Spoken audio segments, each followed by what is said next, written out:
faire depuis son canapé, ce serait magnifique. J'ai retrouvé des amis, j'avais perdu toute trace d'eux. Vous allez l'envoyer où cette photo, Franck?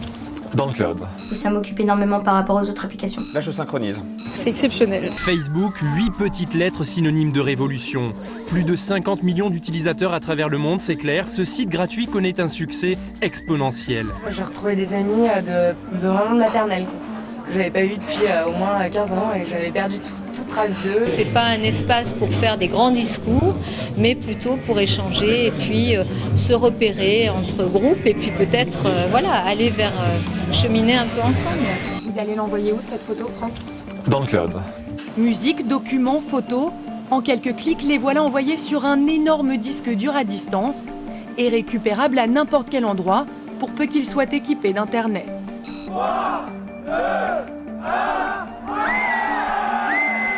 18h30 sur les Champs-Élysées, plus de 2000 personnes. Pour un téléphone, le sacrifice, 3 heures de queue. Un téléphone, pas comme les autres. Baladeur musical, album photo que l'on feuillette grâce à un écran tactile. Et l'accès à Internet illimité. Netflix, plus de 50 millions d'utilisateurs, abonnés pour regarder des milliers de films et de séries, disponibles 24 heures sur 24 en illimité. Dès le mois de novembre, il sera possible de regarder ces films directement sur la télévision, des séries, des dessins animés, des films pour un forfait mensuel de 7,99 €. Après la carte bancaire, le dollar ou l'euro, voici le Bitcoin, une monnaie complètement virtuelle, immatérielle, qui ne passe que par Internet. Avec des Bitcoins aujourd'hui, on peut commander des pizzas, du matériel informatique, régler ses frais d'université.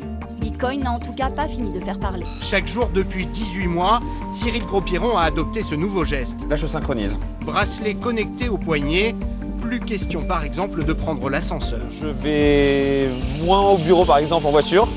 Je marche beaucoup plus. Et ça me fait faire le sport que je fais plus. 9 milliards d'appareils sont pourtant déjà connectés à travers le monde. Ce n'est déjà plus de la science-fiction. Fondé il y a 2 ans en Chine, TikTok est l'application la plus téléchargée en 2019. Déjà 800 millions d'utilisateurs. Quand j'en fais, ça m'occupe vraiment énormément. Surtout quand j'ai jamais appris les chorés, ça m'apprend de nouvelles chorés. Et du coup, j'en fais souvent et du coup, ça m'occupe énormément par rapport aux autres applications. Son nom ne vous dit peut-être pas grand-chose, mais il pourrait bien bouleverser notre quotidien. Un logiciel d'intelligence artificielle appelé ChatGPT, à qui vous pouvez presque tout demander. Vous avez essayé? Ah oui. Et alors? C'est exceptionnel. Franchement, c'est très très précis. On peut lui demander vraiment beaucoup de choses et c'est vachement précis.